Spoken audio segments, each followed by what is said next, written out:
우리가 살아가는 삶의 모습들을 보면 때라는 게 있습니다. 내 때가 굉장히 중요해요. 학생 때는요, 열심히 공부를 해야 되고, 청년의 때에는 열심히 도전하고 또 어떤 것들을 시도해 봐야 됩니다. 장년이 되어서는 한 가정을 책임지고 인생을 만들어 가야 하는 책임감이 또한 그 시기이라고 생각합니다. 이런 때가 중요하는데요, 말도 때를 맞게끔 해야 됩니다. 때에 맞게끔 미리 하는 말은 우리의 진심을 전달하는 거지만, 때를 놓쳐버린 말은 변명이 되어줄 수밖에 없기 때문입니다. 이런 때를 분별하는 것들을 지혜라고 이야기하고, 또한 이 때, 적절한 때를 골든타임이라고 우리는 이야기합니다. 골든타임이라는 말은 원래 의학 용어로서요, 외상이나 심정지, 뇌졸중, 심근경색 등과 같은 응급 상황 가운데서 생명을 살릴 수 있는 그 시간, 아주 빠른 그 시간을 의미합니다. 골든타임을 지키면 회복도 빠를 뿐더러 어쩌면 그 생명 또한 쉽게 구할 수 있어요. 하지만 골든타임을 넘기면 회복도 지체될 뿐만 아니라 생명의 위협까지 느낄 수 있기 때문입니다. 이런 골든타임은 인생 가운데 참 중요해요. 근데 이런 골든타임이 우리 육체적 모습에만 적용되는 것이 아니라 우리의 정서와 또한 우리의 영혼 가운데도 동일하게 적용됩니다. 현대인들의 삶의 특징들이 있죠. 많은 사람들이 인생의 무게와 삶에 지쳐 허덕허덕하며 소망 없이 살아가는 수많은 사람들이 있는 것을 봅니다. 지난주에 참 안타까운 뉴스를 하나 보았는데요, 부산에 있던 10대 여고생 3명이서 함께 동반 자살을 한 내용이었습니다. 볼 때 너무 마음이 안타까웠어요. 이 여고생 3명에게도 어려움이 있었을 건데, 그들에게도 골든타임이 있었을 건데, 그 골든타임을 잘 이해하고 누군가 찾아가서 그들의 마음을 이해해주고 위로해주고 또한 격려해 주었다라면 이런 어려움들은 없었을 건데 라는 생각이 들었습니다. 이들의 아픔을 위로하고 회복할 수 있는 골든타임을 놓쳐버린 거죠. 우리의 인생 가운데도 골든타임 중요합니다. 오늘 본문 가운데서도요, 한 여인의 모습을 볼 수 있는데 인생 가운데 너무 어렵게 살아가는 여인이었어요. 근데 이 여인에게 삶이 회복되는 골든타임의 기회가 주어집니다. 이 기회를 통하여 그녀의 인생이 완전 바뀌어져요. 그녀에게 어떤 일이 있었을까요? 무엇이 그녀에게 골든타임이 되었을까요? 오늘 말씀을 함께 나누면서요, 우리의 모습을 살펴볼 뿐더러 또한 우리 주위에 이런 골든타임이 필요한 이들을 향하여 우리의 마음을 열고 함께 나아가기를 결단하고 고민하는 시간 되기를 주의 이름으로 기도드립니다. 아멘. 오늘 우리 이 예배는요, 2025년 새생명 축제 선포식으로 진행됩니다. 선포식 주제가 뭡니까? 주제가 뭡니까? 미션 골든타임이에요. 이 주제를 가지고 함께 말씀을 나눠볼까 하는데요, 첫 번째 우리가 본문 가운데서 기억하고 살펴야 하는 것은 미션이란 주제입니다. 오늘 본문 가운데 보면 한 여인과 예수님의 만남으로 본문은 시작됩니다. 근데 한참 동안 여인과 이 예수님께서 깊은 이야기를 나누시다가 여인이 다시 자기가 왔던 성 안으로 들어갑니다. 이때 제자들이 찾아와요. 예수님과 이 여인이 깊이 있는 대화를 나눌 수 있었던 이유는 제자들이 이 시간 없었기 때문입니다.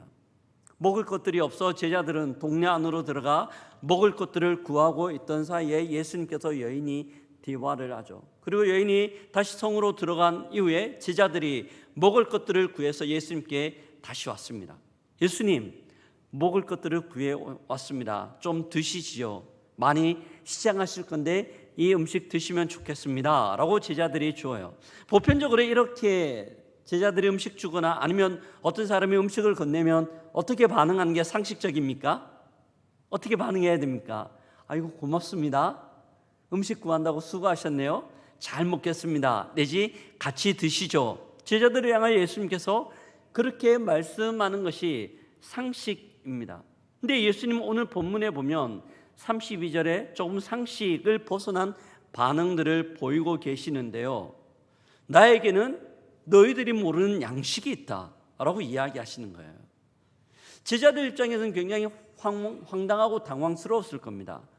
만약 예수님께 먹을 것들이 있는 줄 알았다면, 이 양식을 알았다면 굳이 동네 안으로 들어가는 수고들을 안 해도 되었기 때문입니다. 예수님께서 왜 이 말씀을 하시는 걸까요? 의미가 무엇일까요? 이것을 파악하기 위해서는 34절을 함께 이해할 필요가 있는데요, 34절을 같이 읽어보도록 하겠습니다. 예수께서 이르시되 나의 양식은 나를 보내신 이의 뜻을 행하며 그의 일을 온전히 이루는 이것이니라. 아멘. 예수님께서 말씀합니다. 나에게서 양식이라는 것은 나를 보내신 이의 뜻을 행하며 그의 일을 온전히 이루는 것이라고 말씀하고 있습니다. 예수님께서 이 본문에서 말씀하시는 양식은 우리가 입으로 먹어 소화를 시키는 양식이 아니라 영적 문제예요. 예수님의 공생애를 보면 하나님께서 예수님을 향한 기대들, 소명들을 주셨고 그 소명을 따라 살아간 인생이라고 볼 수 있습니다. 예수님의 공생애 3년을 보면 예수님께서 하나님께서 원하셨던 것들을 향하여 집중하며 살아갔는데요, 요한복음 3장 6장 38절은 이 내용들을 우리에게 말씀해 주고 있어요. 같이 한번 읽어볼게요. 내가 하늘에서 내려온 것은 내 뜻을 행하려 함이 아니요 나를 보내신 이의 뜻을 행하려 함이니라. 내 뜻을 행하게 하기 위함이 아니라 나를 보내신 이 하나님의 뜻을 이루기 위하여 예수님께서 살아가신다고 말씀하고 있습니다. 그리고 예수님은 여기에 집중해서 사시고요, 모든 공생애가 마치고 십자가에서 운명하시며 그렇게 말씀하시죠. 다 이루었다. 하나님이 나를 향하여 기대하시는 것들을 다 이루었다, 그렇게 말씀합니다. 하나님의 기대하심, 미션이라고 이야기할 수 있습니다. 예수님은 그 미션에 초점을 맞추고 살아가셨죠. 그런데요, 이 미션이라는 것은 예수님에게만 주어진 것이 아니라 예수 그리스도를 주로 고백하는 우리 모두에게도 주어진 줄 믿습니다. 하나님 우리 각자를 향한 하나님의 기대와 하나님의 원하심이 있어요. 우리는 그 기대와 원하심에 초점을 맞추어 살아가야 하는 것이 마땅하고 또한 당연한 우리의 본분입니다. 근데 문제는요, 하나님이 우리에게 주신 미션, 이 소명을 따라 우리가 살아가는 것이 아니라 오히려 우리는 우리의 기대들을 따라 살아갈 때가 너무나 많다는 거예요. 우리는 살아가면서요, 주로 걱정하는 게 내가 하나님의 기대를 어떻게 채울까가 아니라 우리는 대부분 무엇을 먹을까, 무엇을 마실까, 무엇을 입을까에 초점을 맞추고 그것을 위하여 살아갑니다. 어떨 때는 남들과 비교하여 조금 덜 부족하다고 생각하면, 남들과 비교하여 조금 못하다고 생각하면 그때부터 염려와 걱정과 근심이 있어요. 어떻게 하지? 또 어떻게 하지? 우리 애들은 어떻게 하면 다른 사람들보다 더 잘 살 수 있을까? 이런 걱정들로 살아가는 것이 우리의 모습 아닌가라는 것이죠. 하지만 주님은 우리의 인생을 바라보며 우리의 인생의 미션이 무엇인지 말씀합니다. 예수님을 통해서 말씀하시죠. 우리의 미션은요, 예수님께서 보는 것들을 향하여 우리의 시선을 함께 바라보는 거예요. 물론 우리가 먹고 마시고 입고 하는 것 중요합니다. 우리의 삶을 지탱할 수 있는 아주 기본적인 방법, 기초이기 때문이죠. 독일에 보면 독일에서는 그런 말들을 합니다. 우리의 먹고 입고 마시는 것이 해결되기 전에는 철학이나 예술이나 종교를 논하지 말라라고 이야기해요. 그만큼 중요하다고 이야기합니다. 그럼에도 불구하고 문제는 우리가 너무나 여기에 집중한 나머지 하나님께서 우리를 향하여 기대하시는 것들을 너무나 등한시한다는 거예요. 우리의 시선이 주님 바라보는 것들을 향하여 바라볼 수 있기를 주의 이름으로 축복합니다. 아멘. 그럼 주님은 어떤 것들을 바라보셨을까요? 주님은 어떤 것들을 바라보며 또한 어떤 것들을 불쌍히 여기시고 어떤 것을 긍휼히 여기셨을까 하는 문제입니다. 성경에 보면 마태복음 9장 36절에 주님이 긍휼히 여기셨던 것, 불쌍히 여기셨던 것들을 우리에게 보여주는데요, 함께 읽어보도록 하겠습니다.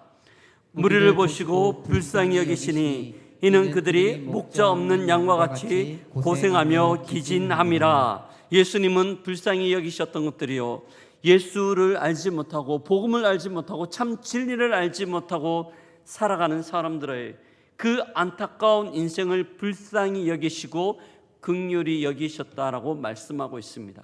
이것을 바라볼 수 있을 때 우리는 비로소 미션, 하나님의 소명에 근거한 삶들을 살아갈 수 있습니다. 지난 고난주간이었습니다. 한 분하고 이야기하며 그분이 저에게 간증을 하셨는데, 고난주간이 끝나고 난 이후에요. 고난주간에 제가 설교를 통하여 우리 성도님들과 함께 말씀을 나누며 도전했어요. 고난주간인데 우리가 먹고 싶은 것, 마시고 싶은 것을 조금 줄이면 어떨까요? 그리고 그 줄이고 난 이후 의성에 산불이 참 많이 났는데 그 지역을 돕는데 우리가 헌금하면 어떨까요? 라는 도전과 함께 말씀을 나누었습니다. 어떤 분이 도전을 받았어요. 결단을 했습니다. 이분의 삶들을 보면 일상 가운데 걱정들이 있는데 그 걱정들, 고민 가운데 하나가 점심때 무엇을 먹을까 하는 걱정이었어요. 흔히 직장인들이 많이 가지고 있는 고민이잖아요. 이분들은 결단하고 난 다음 점심때가 되어 일주일 동안 편의점으로 달려갔습니다. 걱정할 필요 없이, 고민할 필요 없이 편의점 선반 위에 있는 김밥 하나를 집어서 가지고 오셔서 먹으셨죠. 그리고 그 차액으로 헌금을 하셨습니다. 헌금하고 난 이후에 저에게 말씀하는 거예요. 목사님, 제가 일주일 동안 이렇게 살면서요, 제가 먹는 것 때문에 얼마나 고민하는지 새삼 알게 되었습니다. 또 한 가지 알게 된 것은, 저는 먹는 것에서 참 기쁨을 찾았는데 먹는 것뿐만이 아니라 하나님의 마음으로 타인들을 섬기고 또한 도와주는 것들, 이것들 가운데 기쁨이 있다는 것들을 새롭게 느끼게 되었습니다 라고 말씀하고 있는 거예요. 우리의 마음 가운데 예수님의 긍휼의 마음, 예수님의 안타까워하는 마음들이 있기를 소망합니다. 어떻게 해요? 예수 그리스도를 알지 못하고 그 죽음을 향하여, 멸망을 향하여 달려가는 그들을 하나님의 마음으로 품는 것이죠. 그럴 때 우리의 미션, 우리의 삶의 소명은 시작되고 이어질 수 있습니다. 오늘 본문을 통해 우리에게 이야기해 주시는 거예요. 그런데 이렇게 반응하려고 할 때 문제가 있어요. 뭔가 하면 우리가 하나님의 일을 결단하고 소명을 택하지만 이게 참 쉽지 않다는 거예요. 하나님의 소명을 위하여 살려가는 우리의 여정이 참 쉽지 않다는 겁니다. 특별히 사람들을 섬기려고 할 때 더더욱 그렇습니다. 오늘 본문 가운데 나오는 여인의 모습도 마찬가지예요. 여인은요, 참 어려운 인생을 살고 있는 사람이었습니다. 아마 그의 인생 가운데 소소한 소망과 기대함들이 있지 않았을까요? 그도 결혼하기 전에는 좋은 남편 만나서 그냥 아들, 딸 낳고 퇴근할 때가 되면 따뜻한 밥을 지어 함께 나누는 것이 그녀의 기대이고 소망이었을 겁니다. 그런 기대를 가지고 결혼을 했어요. 크지 않는 기대, 이루며 살아갈 수 있을 거라 생각했는데 이게 웬 말입니까? 전혀 그렇지 않았어요. 내 첫 번째 결혼에 실패하고 다시 이혼하고 난 이후에 고민합니다. 새로운 사람을 만나서 이런 꿈들을 이룰 수 있지 않을까? 두 번째 결혼을 했어요. 근데 두 번째 결혼에도 실패합니다. 그렇게 3번, 4번, 5번의 모든 결혼을 실패하였습니다. 이제 더 이상 포기할 만도 한데 그 꿈들을 포기하지 못하고 지금 6번째 남자하고 살고 있습니다. 이제 그녀는요, 자기의 인생을 바라보며 참 시리에 빠졌을 거예요. 나는 왜 이렇게 힘들게 살까? 나는 왜 이렇게 어려운 인생을 살까라는 절망이죠. 이런 절망은 자기만 가지고 있는 것이 아니라 주위 사람들로부터도 느낄 수 있었어요. 사람들을 만나는 것들을 극도로 피했고, 혹시나 사람들을 만나면 그들이 자기 자신을 바라볼 때 저렇게 기구한 인생을 살아가는 여인, 복도 없는 여인이라는 시선 자체가 부담스러웠기 때문입니다. 근데 우리는 지내면서요, 이런 여인의 모습이 이런 이 성경책에 나오는 이 여인에게만 있는 것이 아니라 우리 주위에 살아가는 많은 사람들의 모습 또한 비슷하다는 것들을 발견할 수 있습니다. 저도 제가 전도 대상자로 삼고 만나는 분이 계세요. 계속해서 만나고 있는데요, 그분하고 이야기하다가 보면 제 마음이 무거워질 때가 있습니다. 인생이 너무 힘들구나, 어렵구나 라는 생각이 들기 때문이에요. 처음에는 계속해서 들어드렸어요. 들어드리는 것이 맞다고 생각했기 때문에. 근데 들으면 들을수록 제 마음까지 힘들어집니다. 똑같은 어려움들이 계속해서 반복해서 만날 때마다 이야기하기 때문입니다. 왜 그랬을까요? 왜 그럴까요? 그만큼 힘들다는 거죠. 이 여인처럼. 제가 전도 대상자를 만나 힘든 이유 중에 또 하나는요, 제가 이분을 도와드릴 수 있는 방법이 별로 없어요. 저희 능력 가운데는 한계가 있기 때문에요. 이 여인도 마찬가지인 것 같아요. 근데 이 여인의 삶들 가운데 새로운 변화들이 일어납니다. 예수님께서 찾아오셨습니다. 우물가에 물을 들어온 여인을 향하여 예수님께서 말씀합니다. 물을 좀 주십시오. 나에게 물을 좀 주십시오. 근데 이 예수님의 말씀은요, 단순히 물을 달라는 요청이 아니었어요. 그녀의 인생 가운데 있는 목마름들을 향하여 말씀하시는 말씀입니다. 예수님께서 말씀하십니다. 내가 주는 물을 마시는 자는 영원히 목마르지 아니하리니, 내가 주는 물을 마시는 자는 영원히 목마르지 아니하리니. 이 말씀은 단순히 한 잔의 물을 달라는 요청의 이야기가 아니었습니다. 예수님은 그녀의 아픔과 상처를 보시며 그 아픔과 상처를 고칠 수 있는 분이 예수님이라는 것들을 말씀하시고, 예수 안에서 참 치유와 참 회복을 경험할 수 있다는 말씀들을 하시는 거였습니다. 이 말씀을 따라 여인의 삶들 가운데 지금까지 경험하지 못하였던 변화들이 일어납니다. 인생의 골든타임을 경험한 거죠. 마치 무너지기 직전이었던 그녀의 삶이 다시 한번 회복을 통하여 조금씩 소망 가운데 일어나는 것을 발견할 수 있습니다. 예수님을 만났기 때문입니다. 제가 이 본문을 묵상하면서요, 이 여인에게 느꼈던 비슷한 느낌을 예전 한번 느꼈던 적이 있어요. TV에서 다큐멘터리를 보면서 느꼈던 감정인데요, 이 다큐멘터리 가운데 한 소녀의 이야기가 나옵니다. 이 소녀 어릴 때 부모님이 이혼하시고 혼자 버려지다시피 살아갔던 이 소녀였습니다. 집에서 사랑도 받지 못하였기 때문에 방황하다 가출도 엄청 많이 했어요. 그러다가 미혼모가 되었습니다.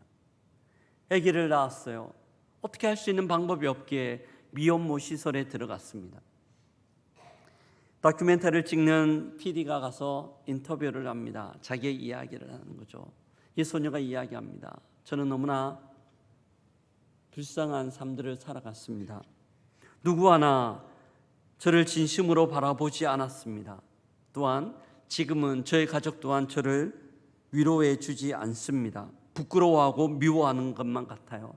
지금까지 만났던 남자들은 저를 이용만 했고 저를 떠났습니다. 세상은 너는 미혼모야 라는 눈빛으로 저를 낙인 찍고 있는 것 같았어요. 너무나 힘들었습니다 라고 이야기를 합니다. 눈에는 눈물이 글썽글썽거렸어요. 이런 저의 삶들 가운데 변화들이 찾아왔어요. 한 봉사자가 저에게 와서요, 당신은 사랑받기 위해 태어났습니다. 하나님이 당신을 사랑하십니다 라는 말을 하셨습니다.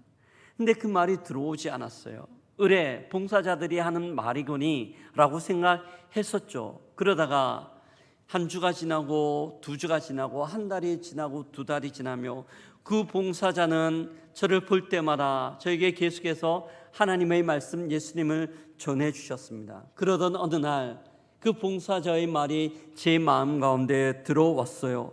내가 너를 보배롭게 여기고 존귀하게 여기노라. 내가 너를 존귀하게 여기노라 라는 말이 딱딱하였던 저의 마음을 뚫고 들어왔어요. 저는 지금까지 한 번도 제 자신이 존귀하다고 생각해 본 적도 없었으며 누구 하나 저에게 존귀하다고 이야기해 준 적이 없었기 때문입니다. 그때 그 봉사자가 하였던 하나님이 저를 존귀히 여기고 예수님께서 저를 존귀히 여긴다는 그 말들이 저의 얼어붙었던 마음들을 녹이기 시작하였습니다. 그 얼었던 마음 가운데 소망의 싹이 돋아나기 시작하였습니다 라는 인터뷰였습니다. 절망 가운데 있던 이 미혼모 여성, 또한 오늘 본문 가운데 있는 사마리아 여인, 누구도 어떤 방법으로도 치유해 줄 수 없고 회복해 줄 수 없는 인생의 절벽 가운데 있는 사람들이었습니다. 하지만 이들이 예수님을 만날 때 그들의 모든 인생은 바뀌어지고 절망 가운데서 소망을 꿈꿀 수 있는 인생으로 바뀌어질 수 있었던 것이죠. 요한복음 1장 12절에서 우리에게 이렇게 말씀합니다. 함께 같이 한번 읽어볼까요? 영접하는 자 곧 그 이름을 믿는 자들에게는 하나님의 자녀가 되는 권세를 주셨으니 아멘. 영접하는 자 곧 그 이름을 믿는 자들에게는 하나님의 자녀가 되는 권세를 주신 줄 믿습니다. 예수 그리스도는 우리 인생, 방황하는 인생 가운데 소망이며 인생의 나침판이 될 수 있다고 주님은 우리에게 말씀하고 계십니다. 이 예수님 때문에 불가능, 미션 임파서블이 다시 변화되어 미션 클리어가 되는 거죠. 무엇 때문에요? 우리의 노력과 수고 때문에, 우리의 어떤 방법 때문에 아니죠. 예수님 때문에, 십자가의 은혜 때문에 이런 이 은혜가 일어난 줄 믿습니다. 이 여인에게, 또한 미혼모 이 소녀에게 일어난 일입니다.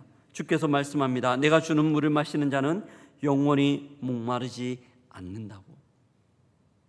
이 말씀 가운데 여인의 회복 프로젝트는 미션 임파서블이 아니라 미션 파서블이 되었습니다. 예수님은 여인의 삶을 송두리째 바꿔 놓았어요. 그렇다면 여기서 우리를 향한 던지는 질문이 있습니다. 우리의 역할은 무엇일까요? 우리는 어떻게 해야 할까 하는 질문입니다. 예수님은 이어지는 내용에서 우리의 역할을 말씀해 주시는데요, 35절입니다. 함께 읽어보도록 하겠습니다. 너희는 넉 달이 지나야 추수할 때가 이르겠다 하지 아니하느냐? 그러나 나는 너희에게 이르노니 너희 눈을 들어 밭을 보라. 희어져 추수하게 되었도다. 아멘. 근데 이 말씀이요, 우리는 어느 정도 이해를 해요. 이 본문 전체를 알고 있으니까. 근데 제자들의 입장에서는 굉장히 생뚱맞은 말씀입니다. 왜냐하면 예수님은 지금까지 먹을 것들에 대한 이야기를 하고 계셨거든요. 근데 갑자기 주제를 전환시켜서 추수에 대한 이야기를 하고 계십니다. 그리고 이 추수에 대한 이야기 또한 잘 이해가 되지 않아요. 이 본문을 잘 이해하기 위해서는요, 한글 기억 성경에는 빠져있는, 하지만 헬라어 원문에는 들어있는 두 가지의 부사를 다시 넣어서 해석해야 합니다. 이 35절 전반부에는 아직이라는 부사가 있고요, 후반부에는 이미라는 부사가 들어있어요.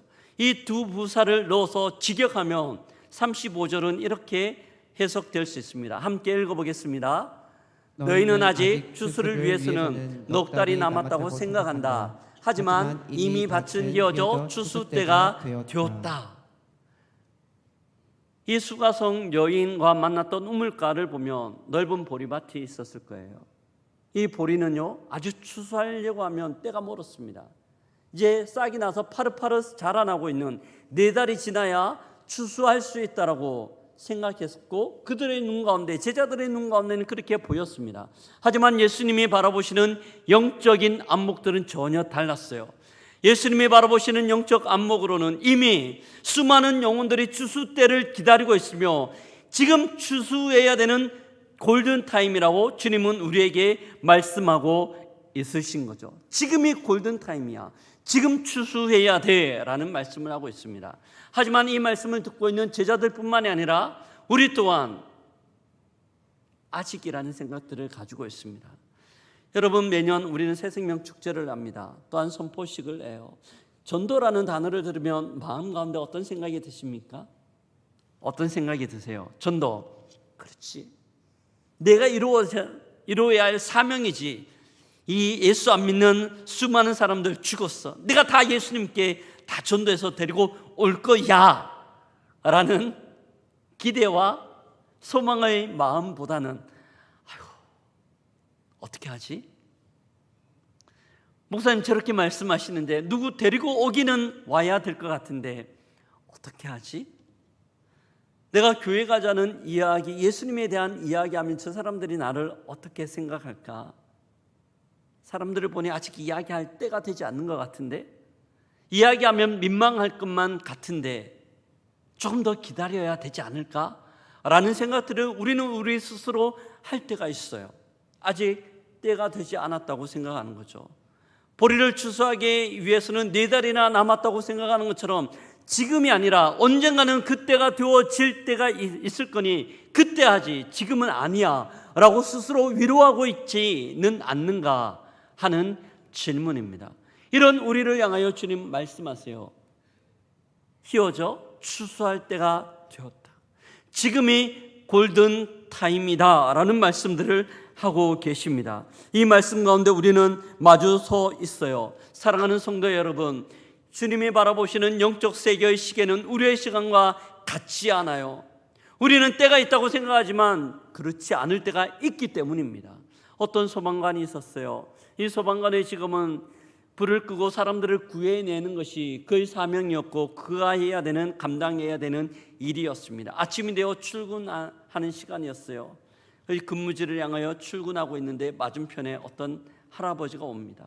잘 알고 있는 할아버지. 그를 볼 때마다 시간을 좀 내어 자기의 이야기를 들어달라고 요청하는 할아버지입니다. 한두 번 그렇게 했어요. 근데 그게 너무 힘드니 할아버지를 보기만 하면 피해갔습니다. 피하지 못하고 할아버지를 만났는데 또 이야기합니다. 여보게 우리 집에 와서 조금 시간 내어 내 이야기 조금만 들어주면 어떻겠나, 들어주면 좋겠는데 시간을 좀 내줘 라고 이야기를 합니다. 소방관이요, 마음에 부담감은 있지만 귀찮잖아요. 알겠어요, 제가 시간을 보고 나중에 때가 되면 한번 연락드릴게요 라고 이야기하고 그 순간을 모면하고 출근했습니다. 내 직장에서 소방서에서 일하고 있을 때 신고 전화가 왔습니다. 불이 났습니다. 빨리 옷을 갖춰 입고 그 지역으로 가서요, 불을 끄고 있었어요. 근데 문득 생각납니다. 자기가 불을 끄고 있던 그 집이 아침에 만났던 할아버지 집이라는 것. 그런데 이 불로 인하여 그 할아버지는 그 자리에서 죽으셨어요. 돌아가신 거죠. 소방관인 마음속에 혼자 되뇌입니다.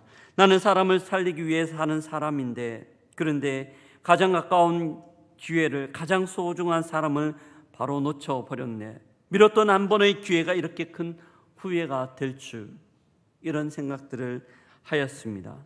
사랑하는 성도 여러분, 저는 한 번씩 복음을 전하는 기회가 되어 복음을 전할 때마다 제 생각이 틀렸다는 것들을 발견할 때가 있습니다. 노방전도를 나가서요, 사람들을 쭉 봐요. 벤치에 앉아있는 많은 사람들, 누구에게 찾아갈까?